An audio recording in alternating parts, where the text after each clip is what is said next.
All right, welcome to pro football. First 50 years where we take the past and we bring it back to life, baby. Now, I'm strictly talking the first 50 years here, 1920 to 1970. And especially if you go back in time and check out a game from like the 20s or the 30s, I'm sure you can go online and find the box score, who won, who lost, who scored a touchdown, how far a field goal was that someone kicked, where the game was played at, what the attendance was. You might find starting lineups for each team, but exactly what happened during the game? Well, thanks to old newspaper articles, we had to take a little bit of a deeper dive into each and every game during the first 50 years of professional football. Now, a little news flash here for you. Ain't no fancy videos or nothing like that here. All there is you and me for the next 30 to 60 minutes. So if that's all right with you, let's get it on in today's game. The final game of the 1959 season for the Detroit Lions and the Chicago Bears at Wrigley Field, December 13th, 1959. Meaningless, but of course, as always, not meaningless. Over that, just a brief moment here. These two teams had played each other 3 weeks prior, and it just goes to show when you are winning, and sometimes just things just go in your favor, and sometimes when you're losing, you can't catch a break. You can't catch a cold. You can't catch nothing. And 3 weeks prior, the game was played in Detroit. Detroit outplayed the Bears. The Bears had, I think, 14 yards passing. And when you're winning, the sun shines on you. The Bears were winning. Bears won the last 7 games in a row, including this game that we're going to be talking about here. So the Bears won. I mean, when things are going bad, there's nothing you can do. If it ain't meant to be, it ain't meant to be. I said the Lions won everything in that game, but what was on the scoreboard, the Bears wound up beating the Lions 3 weeks prior. So this game here is played at Wrigley Field, the final game of the season. Of course, I guess I kind of gave away. The Bears won their final 7 games of the season. So, spoiler alert, they would win this game as well, too. Let me show you the let's go start off with the Detroit Lions, shall we? The 1959 season. As I said, this is the final game of the season for both these teams. Now, the Lions wound up having a rather successful exhibition season. And they wound up playing, they played 7 preseason games, for crying out loud. I mean, they played 12 regular season games, so 19 total games, but 7 preseason games. You realize in the modern NFL, it would take you 3 years to play 7 preseason games. Not 3 full, but you play 1 season, you play 3 games, 2 seasons, you play another 3. That's 6. It would take you to your 3rd preseason to actually play your 7th preseason game of it. The Lions did that all in 1 year. And you'll see right here that once again, that's preseason, regular season, for that all. But hey, if you're going to play the preseason games, you why not win them, right? Well, they did a pretty good job. If you'll see right here, I mean, they beat the Lions beat the Redskins, they beat the Browns, they beat the Eagles, they killed by the Giants, they beat the Browns, they tied the Rams. Now this is wrong here. It says that the Lions actually beat the Cardinals 21-19. This is wrong. The Cardinals won this game 21-19. This is from Pro Football Archives.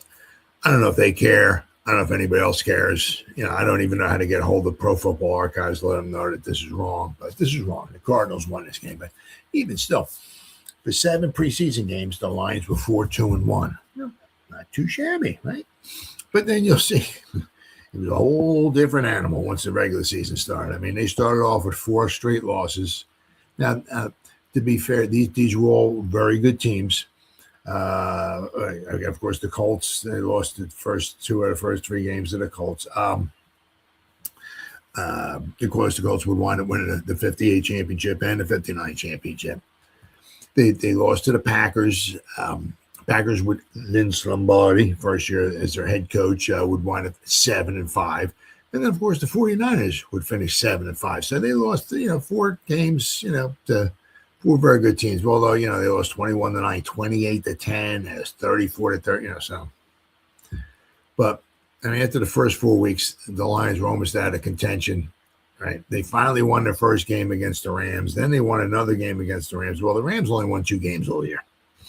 And then the week prior to this game, the Lions would play their final home game of the season against the Cardinals, and they would whoop up on the Cardinals. But the Cardinals would only win 2 games all year. So whoever the Lions beat were not good teams. So they did wind up with 1 tie against the Steelers. But all in all, 3-8-1 is very disappointing, especially if, it's 59.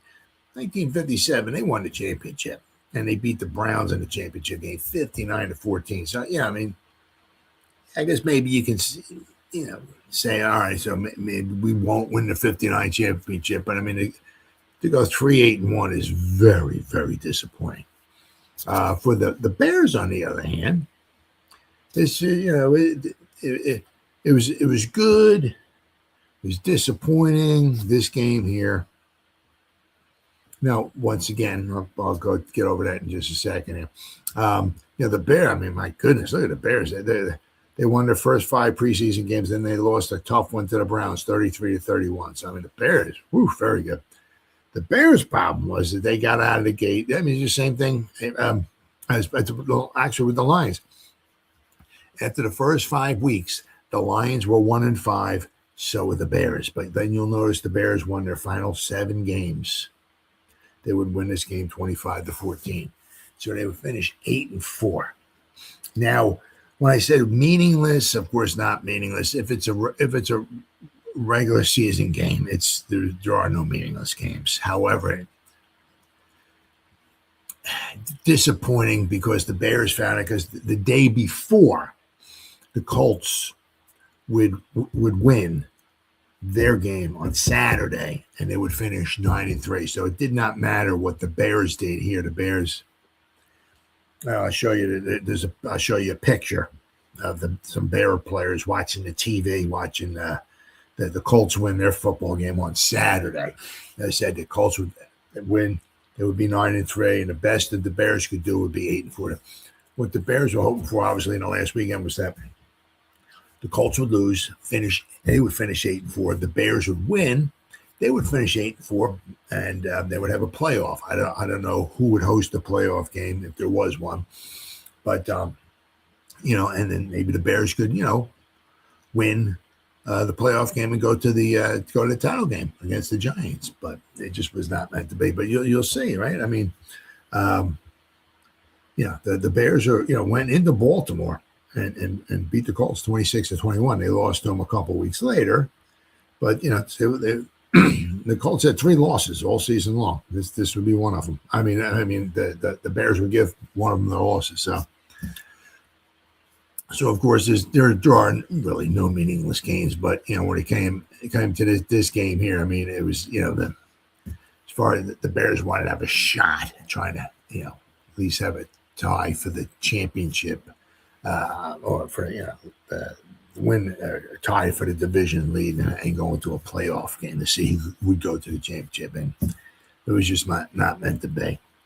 But so you'll see. The Bears with the final 7 games, they won, finished 8-4, finished strong. It's just after first 4 or 5 games, you have 4 losses. It's you have to do what the Bears did.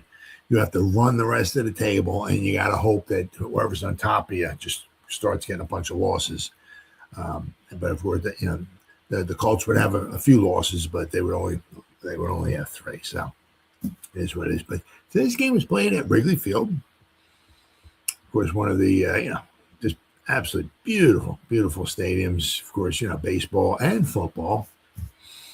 All right, so let's share the old screen here. Wrigley Field, Wikipedia. What do they got to say? Well, they got a whole lot to say. Let me tell you what on Wrigley Field. Oh my goodness. I'll try to keep it short. Wrigley Field, the ballpark, the north side of Chicago. Home ballpark of the Chicago Cubs, one of the city's two major league franchises. It first opened in 1914 as Weegham Park for Charles Weegham's Chicago Whales of the Federal League, which folded after the 1915 season. The Cubs played their first home game at the park on April 20th, 1916. Defeated the Cincinnati Reds.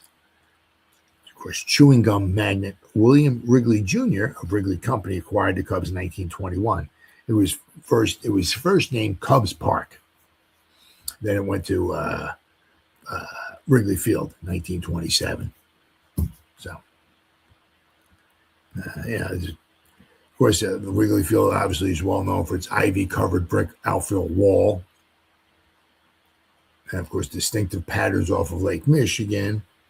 Of course, the ivy wasn't there all along. I think they started installing it in the 30s. Let's see. Baseball executive Charles Weegham hired an architect to design the park, which was ready for baseball by the home opener of April 23rd, 1914. The original tenants, the Chicago Whales. There you go, huh? Let's see. 1918, Wrigley acquired the controlling interest in the club. In November 1926, he renamed the park Wrigley Field. In 1927, an upper deck was added. And in 1937, Bill Veek, son of the club president, planted ivy. There you go, 1937. Planted ivy vines against the outfield wall after being inspired by the ivy planted at Perry Stadium in Indianapolis. It is. It's very. It's very, very, very distinctive. Gotta love it. Absolutely gotta love it. There is a lot on Wikipedia on. It's just absolutely crazy. The ivy-covered walls. 1937. Where at? Try to find the football. Of course, the hand-turned scoreboard. Just unbelievable. I love it. Absolutely love it. I'm so thankful that this ballpark is still around. Some of them they I guess they just fall apart, and I guess maybe just too expensive to renovate them. But thankfully, Fenway Park, right, and Wrigley Field, that they're still around. All right, here we go. Football. The Bears of the National Football League played at Wrigley Field for 50 years, from 1921 to 1970, before relocating to Soldier Field in 1971. Let's see. The team had transferred from Decatur and retained the Staley's name for the name. They were called the Decatur Staleys. 1920. 1921, they moved to Chicago, and they were called the Chicago Staleys. 1922, they became the Chicago Bears. Let's see. Wrigley Field once held the record for the most NFL games played in a single stadium with 365 regular season games, but the record was surpassed in 2003 at Giants Stadium. Thanks to its dual occupancy between the Giants and the Jets. Because Giants Stadium opened up in '76. It took the Bears all of those years. And of course, with the Giants and the Jets, the Jets weren't there in '76, but of course, once like '78 rolled around, they started playing 16-game seasons, so they played 8 home games there all the time. The Bears back in the day, they were only playing like maybe 12 games, so they had 6 home games. Well, once the Jets started playing at Giants Stadium, the Jets played 8 home games there every year. Giants play. So every year, the Giants and the Jets at Giants Stadium were accumulating 16 home games, is where the Bears were only accumulating like 6 or maybe 7 per season. So that's why the Giants Stadium, of course, that's not around anymore either. The 50 seasons the Bears spent at Wrigley Field have been an NFL record until 2006 when Lambeau Field, the Packers. Soldier Field also matched the accomplishments when the Bears played their 50th season in 2021 and would break the record when the Bears played their 51st season venue in 2022. Although, of course, now you're kind of hearing that maybe the Bears might be moving, maybe. So maybe they'll only be playing at Soldier Field for so much longer. We'll have to wait and see. I hope they'll be playing at Soldier Field forever, but it is what it is. It says right here, the football field ran north to south from left field to foul side of first base. Let's see. Initially, the Bears worked with the stands that were there. Eventually, they acquired a large portable bleacher section that spanned the right and center field areas and covered most of the existing bleacher seating and part of right field corner seating. So I kind of got a picture of that. I'll show you that. This east stand raised Wrigley football capacity to about 47,000, or a net gain of perhaps 9,000 seats over normal capacity. But of course, this is still, below, what a lot. I mean, you look at Memorial Coliseum. I mean, my goodness, that can hold over 90,000 people, twice what Wrigley Field can hold. And of course, obviously, it's not all about, but 95% of it is about the money, right? And if you can get, if you can get another 20,000, 30,000 people in there, you're losing a lot of freaking money. So it's like, well, if we can't, get more people to come to Wrigley Field, we might have to go to a different stadium, which can accommodate more people, so we can make more money. Right? But it's a shame. Let's see.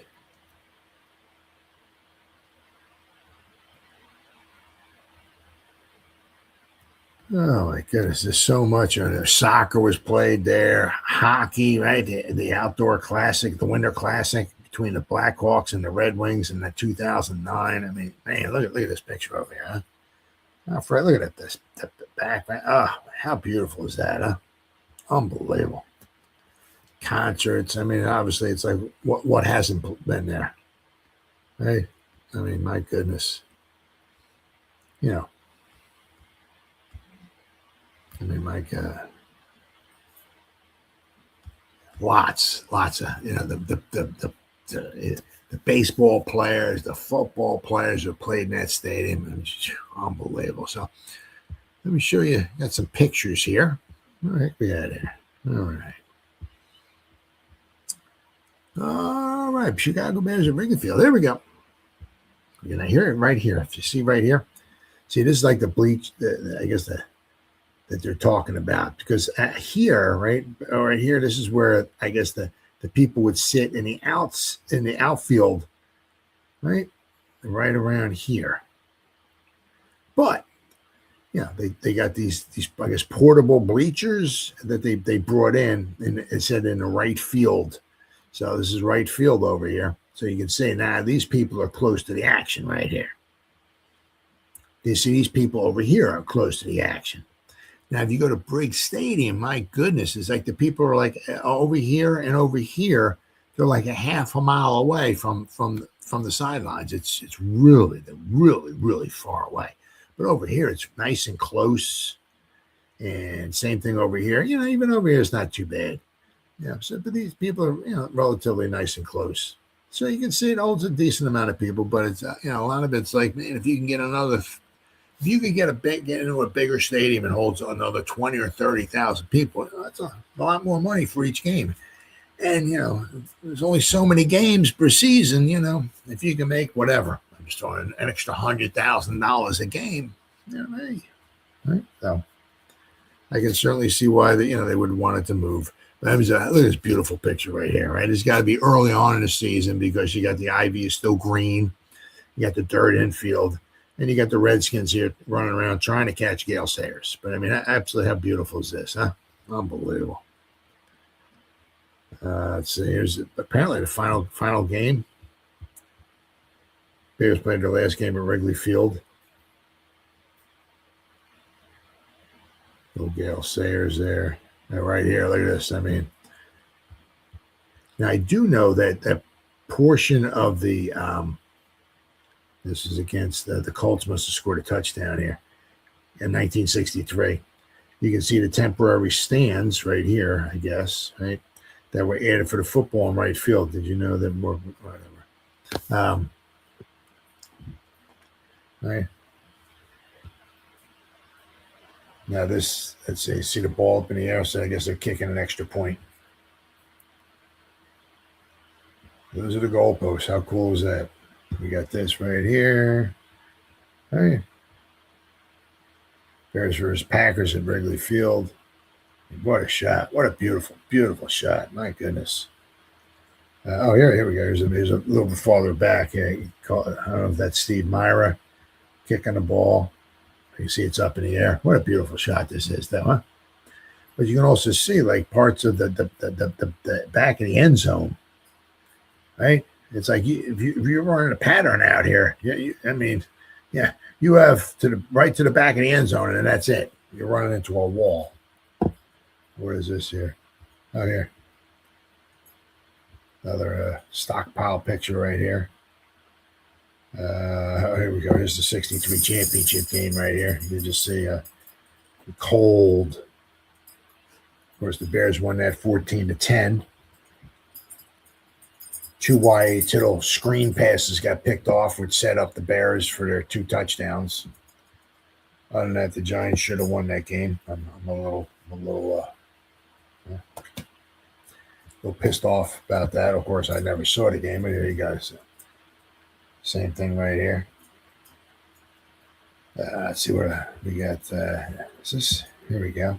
Wow, look at this. Look at this beautiful picture right here. Once again, right? So you can see, it starts here, right? And goes, right? So you got right field here is left field over here. If I'm not mistaken, I do believe one of these, I do believe that the dugout, there's a dugout at one of these corners, which is like right at the back. And I think they fill it with sand or something like that. I know it said it's somewhere in here. But it would take me about probably an hour and a half to read. I thought if I remember reading it somewhere that the at least one of the end zones there was might be this one here. I don't have a.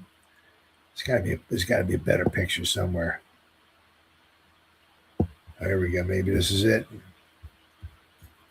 And but you can see here, see the end zone and like the wall. So I think part of this, the back of this end zone is like maybe not a full 10 yards.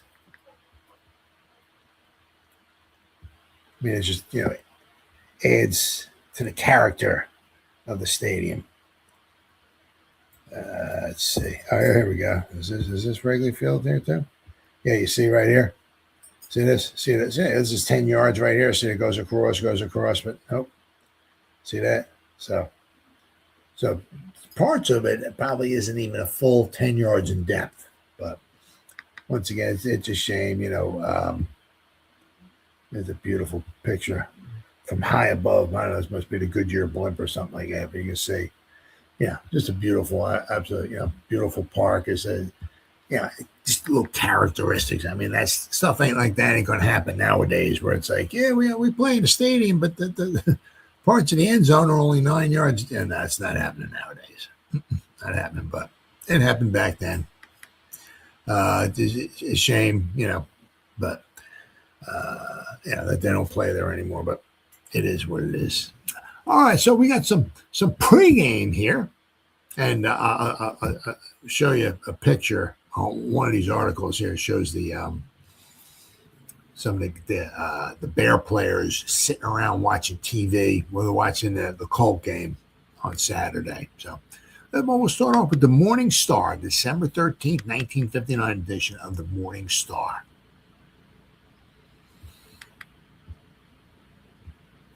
Where are we at here?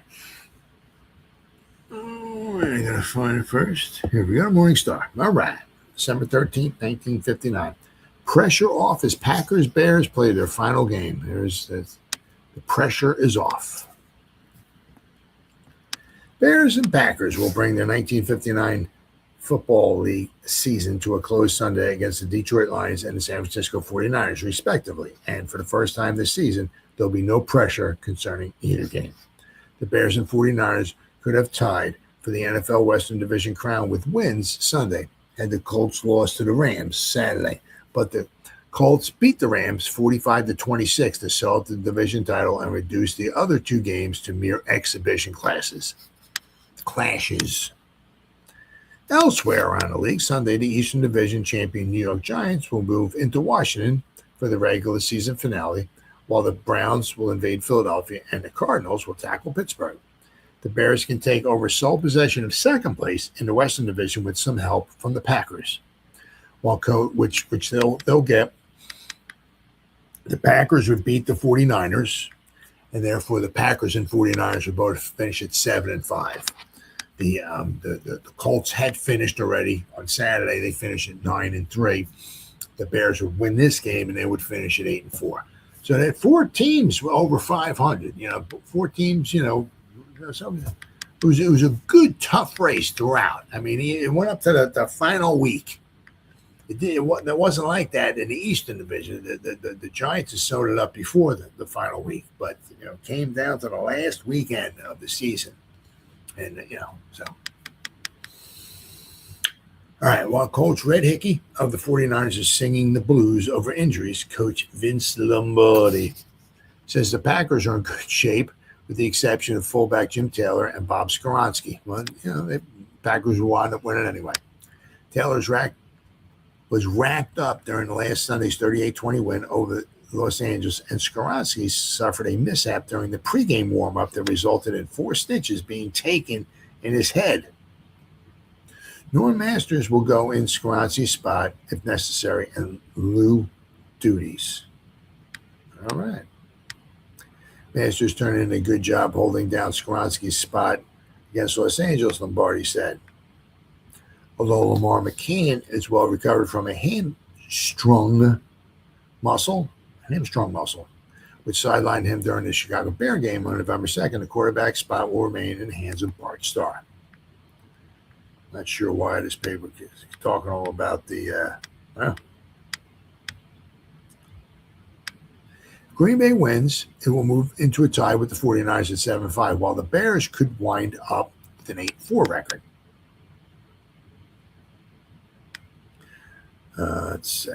But the Steelers are still smarting from last week's loss to the Bears and probably will too mean for the fumbling Cards to handle.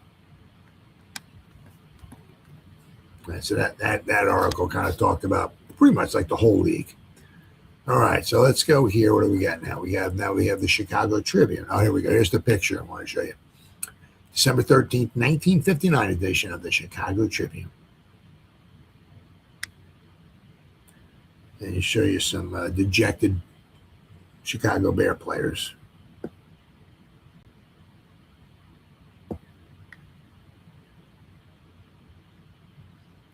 Bears to push big comeback against Lions. Thinking of what might have been. 4 Bears: Larry Morris, Willard Duville, John Adams, and John Morris from left. Watched their playoff hopes disintegrate on television in the North Side Hotel. They watched a shoot 'em up starring the Colts, who stampeded a herd of Rams to keep the Western Division title in their Baltimore corral. The Colts defeat Rams, take title. They take the Western title, division title. And here they are, just a little bummed out. I mean, these guys are, nice size guys. Obviously, they're certainly no slouches or nothing like that. But I mean, the players nowadays are a little bit bigger than these guys are. But so they're watching, and notice right there, right? TV here, got antennas right here, back here, right? Oh yeah, gotta love it. Bears aim for their 7th in a row in the final Sunday. The Bears on Sunday will attempt to climax the outstanding comeback in National Football League history by defeating the Detroit Lions in Wrigley Field for their 7th consecutive victory. The game will mark the end of the regular schedule for both teams. Favorites at the start of the race, but down in the second division with a 1-4 record after 5 weeks of play, the Bears have come on to defeat the Rams, the Packers, the 49ers, the Lions, the Cardinals, and the Steelers in that order. One more victory will assure them of at least a share of second-place money in the Western Division and give them the satisfaction, for what it's worth, of having compiled the longest winning streak of the year in the major leagues. And here's the performances of each team during the year. As you see, they played a few weeks back, and the Bears won 24-14. Injuries played a part in the Bears' failure to uphold all the experts' forecasts of August. 4 important men, halfbacks Vic Zucco, Jack Johnson, guard Chuck Howley, and center Larry Strickland, were lost for the season. Both injuries will be a pretty poor alibi for the Bears, have now won 6 in a row without the sideline quartet. The real reason they are not leading the Western Division now, with the pennant clinched, can be traced to Green Bay and San Francisco, where they threw away games in the waning minutes they already had won. Detroit is not figured to make much of a fuss. The Lions have lost their big center, Charlie M., and their best power back rookie, Nick Petrosani of Notre Dame, neither of whom will play Sunday. But the fact that they are not calculated by the mystic methods odds makers use to arrive at such decisions to cause a great deal of trouble is probably the one big factor in their favor. In the National League, it seems you always lose to the teams you were supposed to manhandle, which it's any given Sunday.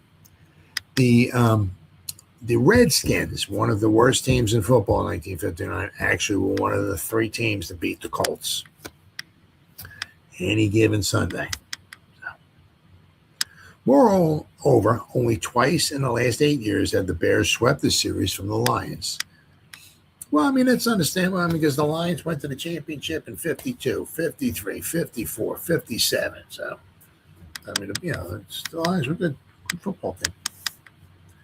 It will be homecoming day for the Bears, who, for a number of years now, have set aside the last game of the season to entertain former members of one of the oldest professional teams in football. Some 80 former stars will see the game, then be the guests of George Halas, founder, former star owner, and coach of the club. Among those who will be introduced between halves are, and here's, look at all those players. One of them right here is good old George Blanda. He used to be a Bear, right? I mean, look at Sid Luckman. I mean, it's like, my goodness, these guys are wow. Unbelievable.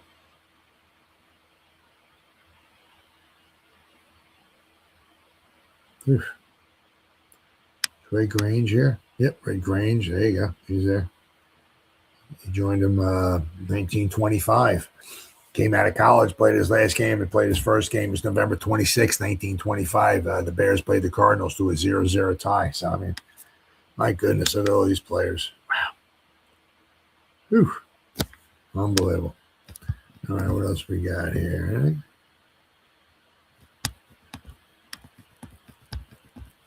All right, so that's it for that one. All right, so let's go to next. The Kalamazoo Gazette. December 13th, 1959 edition of the Kalamazoo Gazette. What do they got to say here? There we go. All right, Chicago Bears given 7-point edge over Lions today. Yeah, that's about right? Final day in regular season. Detroiters end dismal campaign. The Detroit Lions close their dismal National Football League season tomorrow with more question marks than 11 weeks ago when the campaign opened. Lions are 7-point underdogs against the Bears.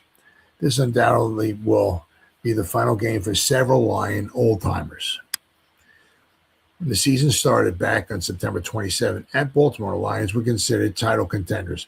This notion was rapidly disproved going to Chicago. They are now 3-7-1. And of course, they would lose this and be 3-8-1. Whew. Which is even worse because I believe I remember correctly, they won only 4 games in 1958. So they went from 4 games winning. They went from winning a title in 57 to winning 4 games in 58. Now they only won 3. So very disappointing. Now, as the season is about to close, a bundle of questions come up. Most intriguing is, what are Tobin Rote's plans? The veteran quarterback is ending his 10th NFL season. He is 31 and came up with no stellar performance. Rote never did sign a 1959 contract. If he wishes, he can become a free agent after the Bear game, which he will start. Rote has maintained complete silence about his future. What will center Charlie Ann do? Ann is completing his 7th pro season and has been injured several times. He has hinted he'll return in his native Hawaii and enter politics. Now, the Lions front office squabble has been settled. The Lion Executive Committee displayed outward harmony in recommending that Anderson and Coach George Wilson be retained in their old jobs for next year. But there has been some grumbling by some directors. The Lions need a victory over the Bears tomorrow to prevent their worst season since 1955. Only one Detroit team in the last 11 years has finished with fewer than 4 victories. Detroit will be minus its best running back, Nick Petrosani.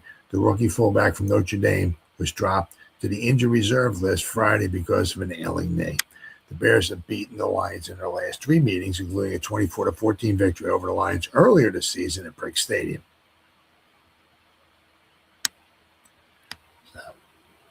But you see right here, right? See this game here. It was, what do we got?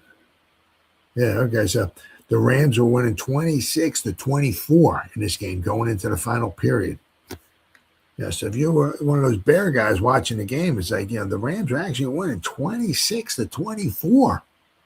Then the last period, the Rams didn't score a touchdown. The Colts came up with 3 touchdowns. Whew. Wow. All right, so what happened during the game? Well, let's go to the Detroit Free Press, the December 14th, 1959 edition of the Detroit Free Press to find out what happened. Why did the Lions lose again? Why did the Bears win again? All right, let's find out here. All right, here we go. All right. Dead end for Lions. They lose to Bears 25-14. Here we go. There's another, I believe another picture of this, maybe in another paper. But this is blocking. There's some good protection there. Even Eddie Brown has plenty of time to get this pass off. His time galore to pass Rick Caceres. Just get the ball in that dude's hands. I mean, they had some good Gallimore, Caceres. I mean, they had some good running backs. When winter comes and snow is on the ground, line coach George Wilson can sit before his fireplace and ponder many things, such as what to do in 1960 about Tobin Rote and the Lions quarterbacking, such as how to make pass receivers hang on to passes that fall into their hands. They had horrible trouble all season long with their passing game. There was times that, it was the quarterback's fault. Tobin Rote threw a lot of interceptions. There was plenty of times where their blocking was horrible, and the quarterbacks were just running for their lives. Sometimes the passes were not very good. As I said, there was times that the passes were very good, but they went to the defensive team. There were times where maybe the passes were good, but just the receivers were just dropping passes left and right. So they had all kinds of problems with their passing game all season long. All right, and particularly what to do about the Chicago Bears, among others. The Bears put the 1959 season and the Lions in mothballs Sunday, bounding to a 25-14 victory, their 7th straight before 40,890 at Wrigley Field. They were able to do it because Rote could give their Lions no punch in the first half, and because Earl Morrall's receivers dropped some key throws as the Lions rallied in the second half. That was almost like all season long. The Lions just did not have good receivers. They just, I said, even when the quarterbacks, the Lions quarterbacks were given time and they made good throws, the line receivers were just dropping passes. These are problems which have plagued the Lions throughout 1959, and they are the ones which must be Wilson's primary concern for 1960, assuming, of course, that he's still around. The Bears won on 3 field goal kicks. The longest of them is 12 yards by Joe Aveni and 2 touchdown passes thrown by Ed Brown. Brown's strikes were to Rick Caceres for 43 yards and to Jim Dooley for 27. It was a meaningless game. The Bears have lost all chance for the championship Saturday when Baltimore Colts walloped the Rams to retain the Western Division title. Yet it was not listless. 2 fights threatened to break out among the players. Oh, can you imagine that? Late in the 4th period, the Lion bench erupted and Wilson stormed the officials for refusing to penalize the Bears for raking Terry Barr as he lay sprawled on the turf. Morrill may well have earned himself first call over the road for bringing the Lions from a 15-0 first-half deficit into contention in the second half. Rowe could do nothing to help them in the first half. The rangy veteran completed only 1 of 9 passes, was tackled in the end zone for a safety, and produced a meager net gain of 27 yards rushing and passing in the first 2 periods. Wow. By then, the Bears had run up a touchdown, a safety, and 2 field goals. Morrill, who completed 14 of 25 passes for 178 yards in the second half, took over at the start of the 3rd period and smartly pushed the Lions on a 65-yard, 6-play march, which reduced Chicago's lead to 15-7. The touchdown came on an 11-yard spurt by John Henry Johnson. 3 minutes later, a fumble by Johnson badly damaged the Lions' comeback chances. Fred Williams recovered for the Bears at the Detroit 32, and on the second play, Brown pitched his touchdown pass to Jim Dooley, who outraced rookie Jim Steffen. Trailing then 22-7, the Lions continued to press the attack. 2 passes to Dave Middleton produced 33 yards in their next effort. Then Morrill heaved to Barr on the goal line. He couldn't hold it. Late in the 3rd period, Gene Cronin and Gil Maines combined on recovering a series of fumbles, all on the same play, to set the Lions on the Bears' 20. Morrill threw 8 yards to Jim Doran for a touchdown, which got the Bear lead to 22-14. But of course, 1959, 8 points is 2 scores, unlike today. Right? 8 points, you can score a touchdown, get a 2-point conversion, and tie the game. But Chicago added Aveni's 3rd field goal early in the 4th period to make it 25-14. This was the 3rd time that the Detroit Lions had balked the Bears inside the 5-yard line.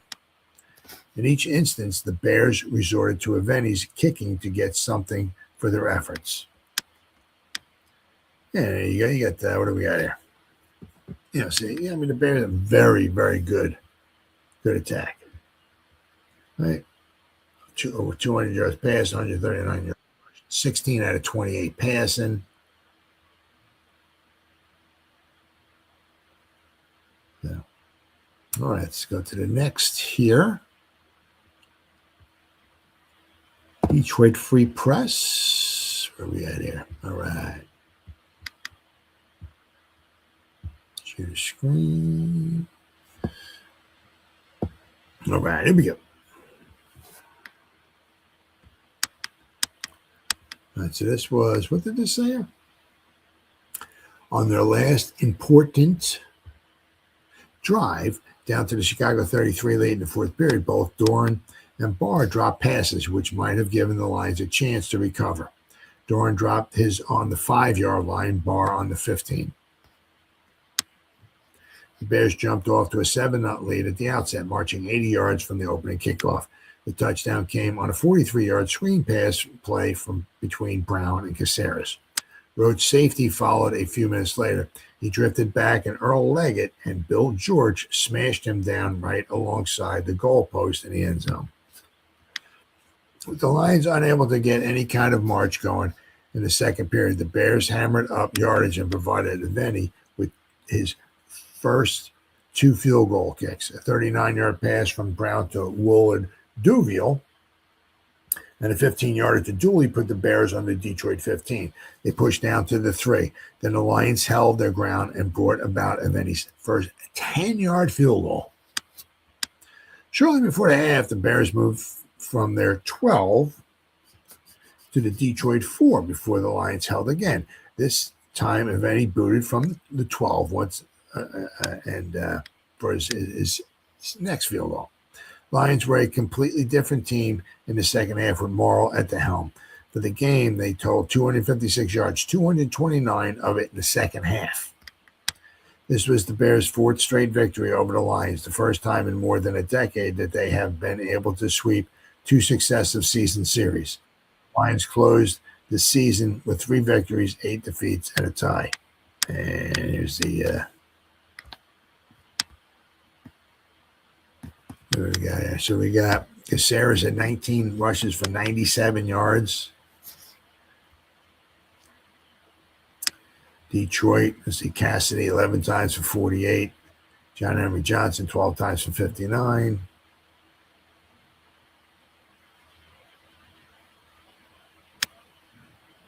Let's see what we got. Let's see. Dooley caught 6 passes. Wow, that's 5. 5 and 6. That's a lot of receptions for a game. All right, so now let's go to, what do we got here? The Chicago Tribune, the December 14th, 1959 edition of the Chicago Tribune. What do they got to say?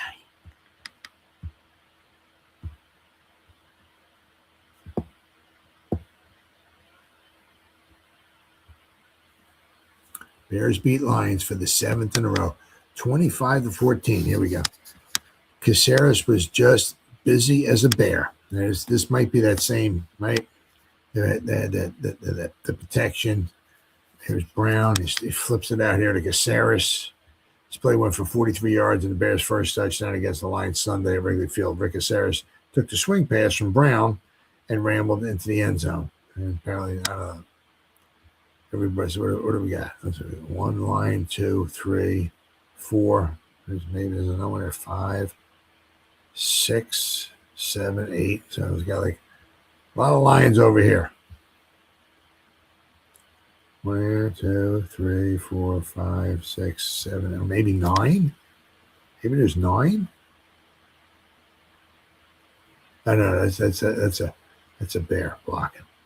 So we got 1, 2, 4, 5, 6, 7, 8. So I wonder if anybody was covering Caceres out of the backfield. But all right, what do we got here? What do we got?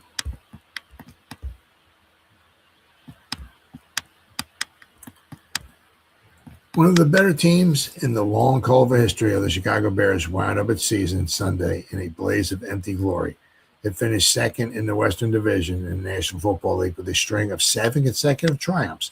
Victory number 7 came at the expense of the Detroit Lions, an all-respected but stumbling rival, by a score of 25-14 on 3 field goals, 2 touchdown passes, a safety, and a partridge in a pear tree, before 40,890 in the sun-bathed Wrigley Field. Yeah, you can see right here, right? See the shadow on our very sunny day.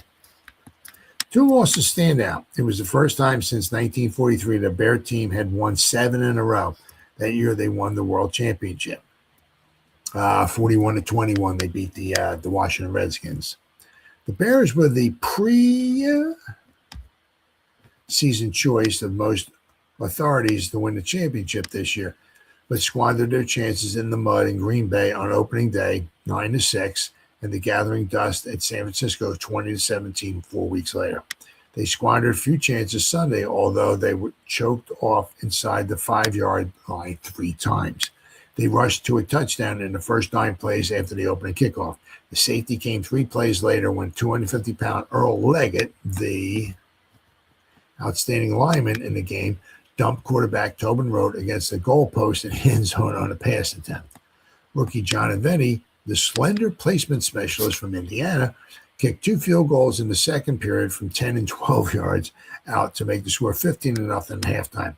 He missed an attempt from 34-yard line in the same period, but added another from the 10-yard line in the fourth. With his 2 points after touchdown, Aveni was the game's high scorer with 11 points. Eddie Brown, he played the entire game at quarterback again through the 2 touchdown passes.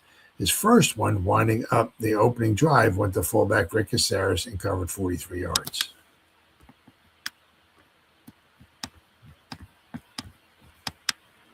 Tribune camera, Chicago Tribune cameraman along sideline catches Caceres along his touchdown pass. So he caught the pass right, and he's off and running for his touchdown. It was a slick maneuver in which Harlan Hill split out at end, took defender Yale Larry deep and to the outside, while little Johnny Morris, the California Fireball, took halfback Dave Witzel of Indiana into the middle, leaving Caceres plenty of catching and starting room. So he took the swing pass. Yale Larry was probably somewhere down by the end zone, and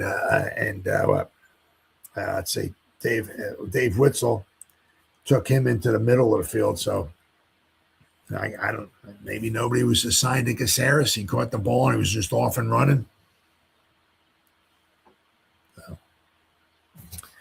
Big Rick had up a full head of steam before any Lion got close to him, and when he needed help at the 5-yard line, Hill was there to supply it with a block on Yale Larry.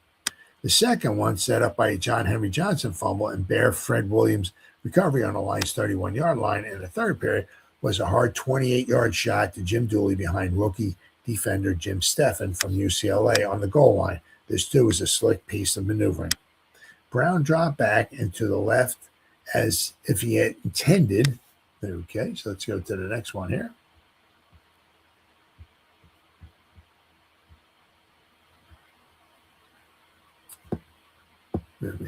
If he intended to run wide. The Bear line came back with him and screened off what few Lions had not been surprised by the switch. Brown had only to draw a bead on Dooley and fire. Detroit's attack sputtered and failed under the direction of Rote in the first half. Rote, one of the Bears' favorite quarterbacks, he seldom, if ever, has a good day against them. He was thrown repeatedly and completed only 1 of 9 passes. But when Earl Morrall, the former Michigan State All-American, relieved Rote in the second half, Detroit immediately perked up. Terry Barr, the old Wolverine, brought the second half kickoff back 32 yards out to the 35-yard line, and Morrall speedily negotiated the remaining 65 yards in 6 plays. In fact, the drive carried 70 yards for the Lions, were set back 5 yards for offsides on the first play. The big plays in this advance were a 20-yard pass from Morrall to Gibbons of Iowa, and he runs of 25 yards by John Henry Johnson and 14 yards by Hopalong Cassidy. Johnson got the touchdown on a 13-yard smash over guard, bouncing off half a dozen Bears on his way to the end zone. Brown's fumble, while attempting to get off a long pass, set up the other Lions score. Tackle Gil Main scooped up the ball, ran 10 yards, and then also fumbled. And Gene Cronin finally made the recovery on the Bears' 20-yard line. Even with an 8-yard pass to Barr and Morrall's 5-yard run, when trapped on another pass attempt, it took the Lions 7 plays to negotiate the 20 yards. But they got the touchdown on an 8-yard pass to Jim Dorn, who beat Charlie Sumner on a race along the goal line, taking the ball under the crossbar. The touchdown made the score 22-14, but there was never a time when the Lions appeared to be a serious threat against the Bears' big defensive line, where Leggett and Doug Atkins were having exceptional days. Let's say Detroit gave up the ball 3 times in the second half on unsuccessful 4th down attempts to get a march underway. One of these led to some confusion when Morrall flipped a short pass to Bill Glass after he had been trapped far back of the line by Leggett. Glass, as the Lions' center, was ineligible. The officials therefore stepped off 15 yards before giving the ball to the Bears on their 40-yard line. Rick Caceres and little Johnny Morris gave the 40,890 something to remember them by over the long off-season with several brilliant dashes, including a 40-yard run from scrimmage and a 37-yard punt return, respectively. And Brown and Larry contributed exceptional exhibitions of kicking. But the one the crowd would have remembered longest had it been successful was Jim Martin's 59-yard field goal attempt in the second period. The NFL's record is 56 yards by the Colts' Burt Rechichar against the Bears in 1953. Marsh caught the ball just inside the end zone, directly under the crossbar. None of these feats, however, will be remembered as long as the afternoons in Green Bay and San Francisco, where the mighty Bears of 1959 sloughed off the championship. And once again, here's some stats right here.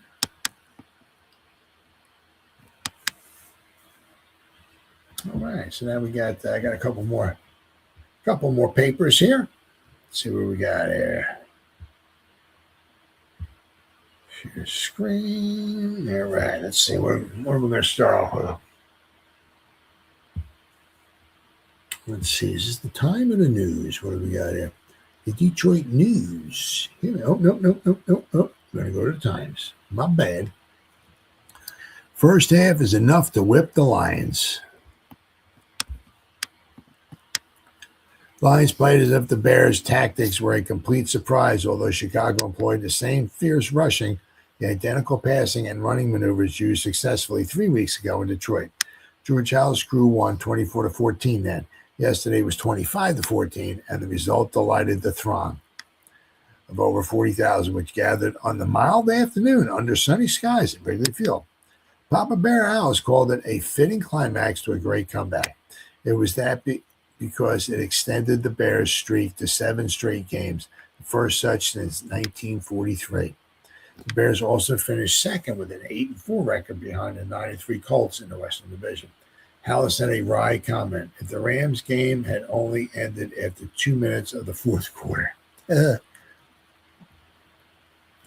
that point, LA led 26-24 and then fell apart and lost to the Johnny U, 45-26. A Ram win would have put the Bears into a playoff with the Colts. It also would have made Hallis the greatest prophet since Moses. Way back at the, he did predict. He said, I think 8-4 would win the division. So, way back at the season's beginning, he had said that 8-4 might put a team into a playoff.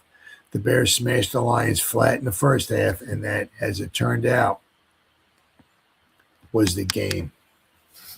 The 15-0 halftime margin was all the Bears needed, which is true because the Lions only scored 14 points, right? Lions, who hadn't penetrated beyond the Bears' 48 during the first 2 quarters, changed their defense, put Earl Morrall in a quarterback in place of Tobin Road, and looked like a ball club going places in the next half. The short passing of Ed Brown, with his receivers scampering out and then in and then out, completely outfoxed the Lions' defense in the first half. The Bears' defense knocked Roach silly. Earl Leggett, Joe Fortunato, Bill George, Fred Williams, and Doug Atkins had a picnic in the Lions' backfield. And that's another one, as I said, the stories with the Lions all season long. A lot of times their blocking just was not up to snuff. All right. Olin poised out of Rote early when they smeared him in the end zone for safety. He completed only one pass, a 21-yarder to Dave Middleton in 9 throws. The inquisitive might be baffled that the Lions weren't ready for the Bears at the outset. They knew what was coming. The Bears are notorious for putting pressure on the passer. Their only rival at this skilled mayhem would be the Giants. Morrall took the Lions in their 35 for their first touchdown as the third quarter opened. He balked the charging Bear Red Doggers by sending John Henry Johnson up the middle after hitting Jim Gibbons with a 20-yard pass. John Henry breezed in from the 13 for the score. The next time the Lions were in possession, John Henry undid his good work by fumbling the ball away, and Brown passed the Dooley for a 28-yard touchdown. When quarterback Brown bobbled, Gene Cronin and then Gil Maines participated in the recovery of the Bears' 20 for the touchdown from the Bears' 20. Morrall passed to Jim Dorn for the touchdown from the 8.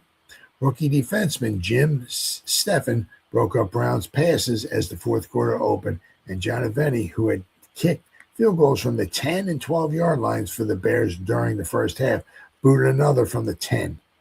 That made it 25-14, but it still looked as if Morrill could pull it out when he caught the new lines and Gene Cook.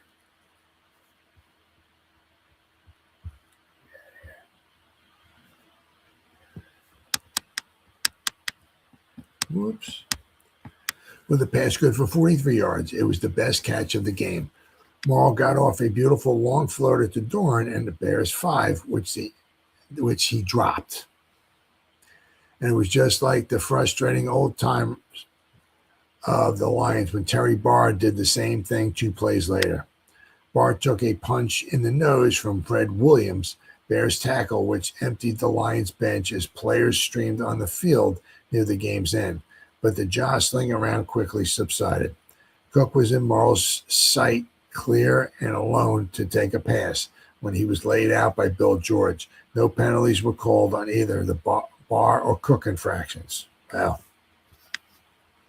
So when Maines and Joe Schmidt took turns smacking down Rick Caceres out of the Bears lineup, the Lions' hurts were somewhat. I don't know. The Bears scored the first time they had the ball in the first quarter when Brown connected with Caceres on a 43-yard pass play. Caceres led all rushers with 97 yards and 19 carries. Jim Dooley topped the catchers with 87 yards with 6 receptions from Brown.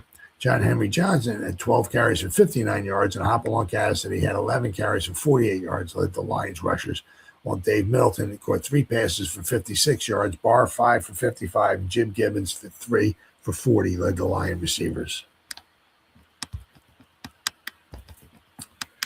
And we got, let's see, what is this?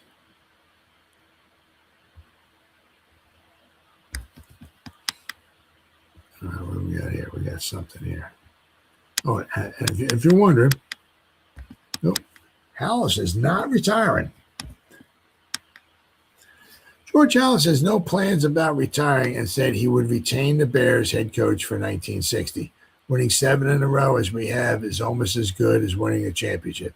He said Earl Leggett, Bears defensive end who nearly killed Tobin Rote charging into the Lions backfield during the first half, played his greatest game.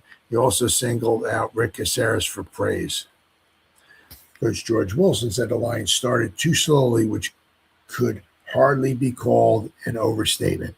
We might have caught them if we had gone another half.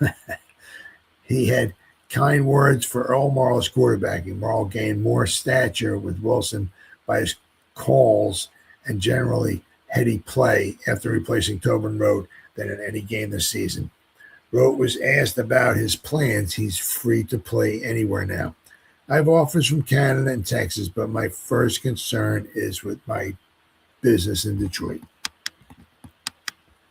And I certainly do not want to leave the Lions on a sour note not after like a game I had today. He completed only 1 pass in 9 and was flattened by Leggett and Bill George for a safety. What goes on in a huddle? Terry Barr taking the ball on a reverse with Morrill threw a long pass which Gene Cook caught just out of bounds. It was a beaut of a toss. Before the play, Terry said, I came late, the huddle, and Earl said, how's your arm? I said, fine, how's yours? The Lions who didn't live in Detroit are scattering. Jim David left the team here for his home in Colorado Springs, where he has a beer distributing company or agency. Fullback Ken Webb is heading for Atlanta and then on to the Tangerine Bowl in Orlando, where his old school Presbyterian plays Middle Tennessee New Year's Day. All right. Someone mentioned that Gene Cook, who took a pass from Morrill in full stride for a 43-yard gainer, reminded of Cloyce Box, a pass-catching line of other days. Let's see. Ramsey, Lions defensive coach, barks like a bullfrog as he denies rumors he may coach Buffalo of the new AFL. Northwestern News Center, fourth-round draft choice of the Lions, signed with the Toronto Argonauts, now coached by Lou Agase, former aide to Duffy Doherty at MSU. Lions had Andreatti pegged as a linebacker. He went to Canada for two reasons. He didn't think he could make the grade. The Lions offer of $3,500 disappointed him, or $8,500. Darryl Harper, UM back, 15th round draft choice of the Lions, also had been lost. He signed with Ralph Wilson's Buffalo team in the new AFL. Bob Schultz, Notre Dame center, number 5 Lion choice, attended the game as a Lions guest yesterday. He'll join up after the East-West game. All right, we got here. All right. This is the Detroit News. By the way, all this, the Detroit Times and News, is all December 14th, 1959 editions. And here we go. Last look, maybe. Coach George Wilson and quarterback Tobin Rote may not stand together anymore surveying the Detroit Lions. Wilson will be back next year, but Rote, who remained on the sideline for the second half of yesterday's game in Chicago, may retire or join some other team. He completed only one pass and 9 attempts in the first half against Chicago Bears and finished the season with 62 completions on 162 passes, 861 yards, but he had a bunch of interceptions, and he only had like 5 or 6 touchdown passes all year long. Bad season. Rote's exit almost certain after last chance flop. It's reasonably certain that Tobin Rote has played his last game for the Detroit Lions. Rote, a free agent after fulfilling the 1-year option terms in his Detroit contract, started 7 games at quarterback this season. The Lions won only 1. Rote didn't improve his bargaining position with a wretched first-half performance in yesterday's 25-14 defeat by the surging Chicago Bears on a sunny December Sunday before 40,890 spectators at Wrigley Field.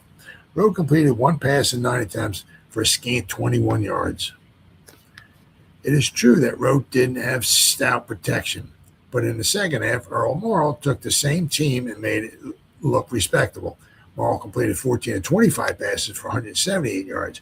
He gave the Bears a fright on their $500 a player second-place money. With a little bit of luck, Morrall could have panicked the Bears. Wide open at the goal line, the veteran Jim Dorn dropped a pass that would have narrowed Papa George Halas's margin to 4 points in the middle of the fourth period. Dorn caught the pass that brought the Lions to the 1953 championship over the Cleveland Browns. It was a shame that he had to go out this way. Dorn won't be back. Rote's job situation is more complex after 3 seasons in Detroit. He hints that he'll retire. He suggests he may join Houston in the proposed American Football League. And he says maybe he'll be back with the Lions. I probably won't make up my mind for 3 or 4 months, Rote said. It isn't likely that the Lions want Rote back at his terms. He insists on a no-release contract. The owners say granting this is contrary to their policy. They might let Rote sit. Obviously, Morrall has earned a chance to be the number 1 quarterback in 1960. At only 25 years old, Morrall is nearly 7 years younger than Rote. He started 5 games this year, and the Lions won 2 of them. Besides, Morrall completed 47.8% of his passes this season to Rote 38.3%. Wow. You see the comparison. Rote had 5 touchdowns. He threw 18 interceptions. Morrall threw 5 touchdowns and 6 interceptions. He threw almost 4 times the amount of interceptions as he did touchdowns. Oh, here we go. Lions St. Barbara slugged. Question that call for an answer is the televised version of the 25-14 victory. What did the Bears do to Terry Barr to bring the whole Detroit team rushing on the field from the bench? Buster Ramsey. They slugged Barr, kicked him, and everything. Imagine letting the Bears get away with this. They ought to elect George Halas commissioner. He's running the league anyway.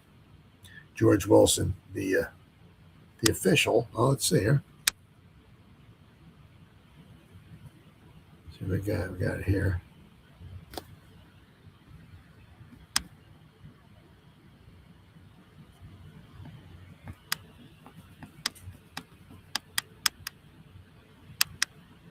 Is it here? No. No, maybe not.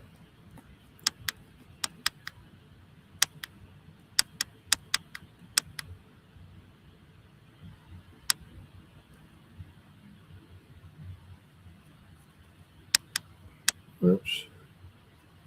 Are they officiating? Okay, here it is.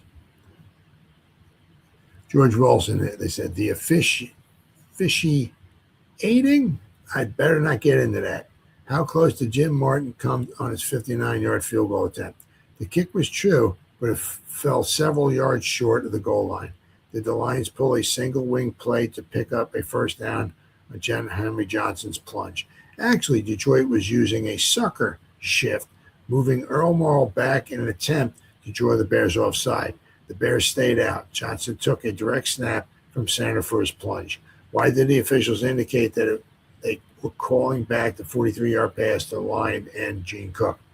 Field judge Dan Tien said it was just a little misinterpretation of signs. The Bears will call for defensive holding. Detroit declined the penalty, making the pass good. Why did the Lions draw a 15-yard penalty on Earl Morrall's fourth down pass and also lose the ball? Referee John Pace. The pass was caught by an ineligible receiver, by their center. That's 15 yards and a loss of down. When the Bears drew a 15-yard penalty on third down, why did they lose it down? Referee Pace. The penalty for roughing was called after the third down play had been completed. Why was George Halas trying so many short field goals and not going for touchdowns? Halas said, we were trying to stay a touchdown and a field goal ahead of the Lions. We had to. That Jim Martin can kick them from anywhere on the field.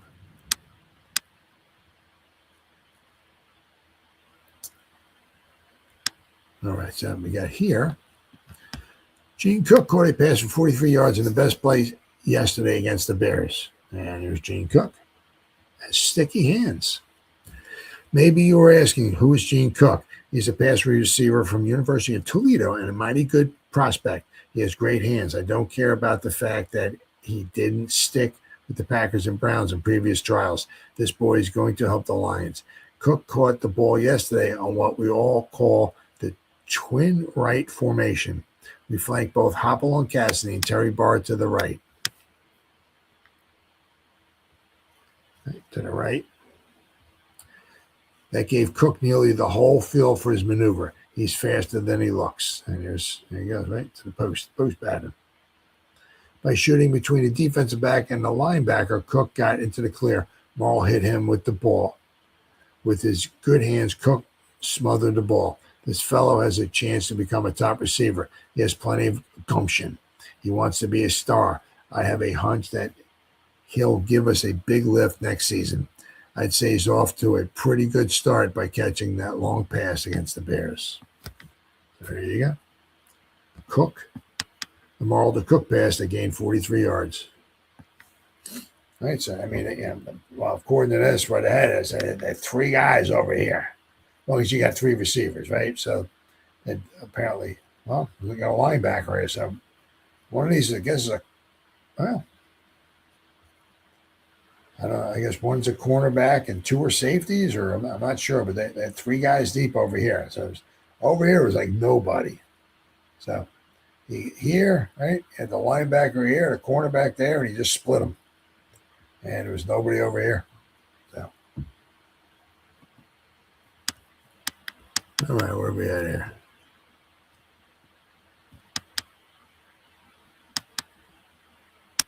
That's the wings. See, Bob Schultz, 250-pound Notre Dame center, told President Edwin J. Anderson of the Lions that he'll announce after the East-West Shrine game whether he'll play in Detroit next year. I think he wants to come with us, said Notre Dame alumnus Nick Petrosani. Schultz has received an offer from Calgary of the Canadian League. He also is on the draft list of Los Angeles in the proposed American Football League. That would be the Los Angeles Chargers. They played there for 1 year. before it became the San Diego Chargers. Frank Leahy is the Los Angeles general manager. Someone asked George Halas if he plans to keep his head coach in 1960. I believe so, said Halas, who wears many hats for the Bears. The Don Bishop that the Bears introduced yesterday is the same player Buddy Parker fired at midseason for losing 2 games in a row for me. The Bears like Bishop just fine. And once again, there's all right, so we got this here. What do we got? Let me finish this here. What are we at here? Okay, so along the moral, the Lions have fresh quarterback material in Bob Newman of Washington State, who has been working out behind the scenes in Detroit, and rookie Warren Rabb, number 2 draft choice from LSU. Detroit is likely to make a deal for an experienced quarterback, possibly Don Heinrich of the New York Giants. This is the first phase of the Detroit rebuilding job. The Lions also need pass receivers and line blockers. Yep. But quarterbacks take priority. The Lions couldn't cope with runner Rick Caceres and pass quarterback Ed Brown of the Bears. The result was that Detroit fell out of contention fast. The Bears went 80 yards for a touchdown following the opening kickoff. Brown hit Caceres on a 43-yard scoring play. Lions also scored the first time they had the ball, but it was 2 points for the Bears. Rote ran into the end zone, but couldn't hide. Earl Leggett and Bill George tackled him for a safety. After that, the Bears had to be content with 3 short field goals by John Aveni and Brown's lightning aerial thrust to Jim Dooley after John Henry Johnson had fumbled at his own 30 in the third period. John Henry atoned for his mechanical error by running 13 yards for Detroit's first touchdown. Dorn caught Morrow's 8-yard pass for the other. It was Dorn's only touchdown pass of the season. Jerry Perry converted the 2 extra points. We expected a hard game, and we got it, said Coach Halas. Charitably, I guess. He couldn't afford to be mellow. The Bears finished the season with a 7-game winning streak, longest for Halas since 1943 when he had George Wilson at end and Scooter McLean in the backfield. The Bears came in second with an 8-4 record, 1 game behind the Colts. Normally, 8-4 would take it, mused Halas. Winning these games at the end might help us next year if the other teams will cooperate. While he has a new contract for 1960, Wilson was unhappy as his personal record slipped to 0-4 against Halas. The 3-8-1 finish is the second worst in 10 years for the Lions, exceeded merely by Buddy Parker's 3-9 in 1955. Which is just that kind of, because the Lions went to the championship at 52, 53, 54, and in 55 they're 3-9. And then they went to the championship and won the championship at 57.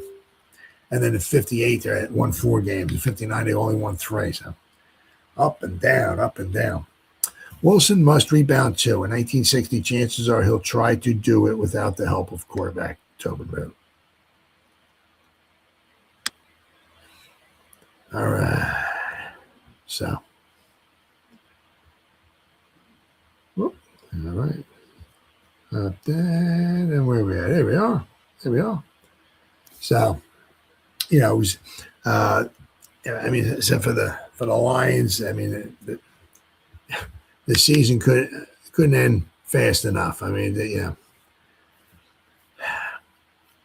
had some bad luck, but they also just bad play. A lot of it was, as I said, they might have something there with Earl Morrow going forward, but their pass protection was horrible. The pass receivers were horrible. And, a lot of times when it just fall behind, they just didn't quite have enough to come from behind. And just said, there were other games just going through the season that just had just bad luck. And I said, when things are just going bad, it doesn't matter what you do. Whatever you do or don't do, whatever, it just seems to go against you. For the Bears, it was a disappointing but very successful. Once again, they finished the season with 7 straight wins. They finished 8-4, 1 game out of first place, but it was disappointing because they started 1-4. And then they had that nice run at the end there where they won the final 7 games. So it's a little disappointing because, I mean, they the 1-4 start basically took them out of contention for the Western Division title. And I said, if they both finished, the Bears and the Colts both finished with identical records, I don't know where the game would have played at, but I'm sure the Bears would have liked to get a playoff game against the Colts, and if they would have won, they would have gone to the 59 championship game. And if they could have beaten the Colts to go to the 59, they would not only would they have hosted the 59 championship game, but the Colts did a number on the Giants, 31-16. So the Colts beat the Giants 31-16. The Bears certainly would have had a good chance of beating the Giants as well too. So that's the way it was on this date, December 13th, 1959, as the Detroit Lions went into Wrigley Field to take on the Chicago Bears at pro football first 50 years. Thanks for watching. I'll see you next time.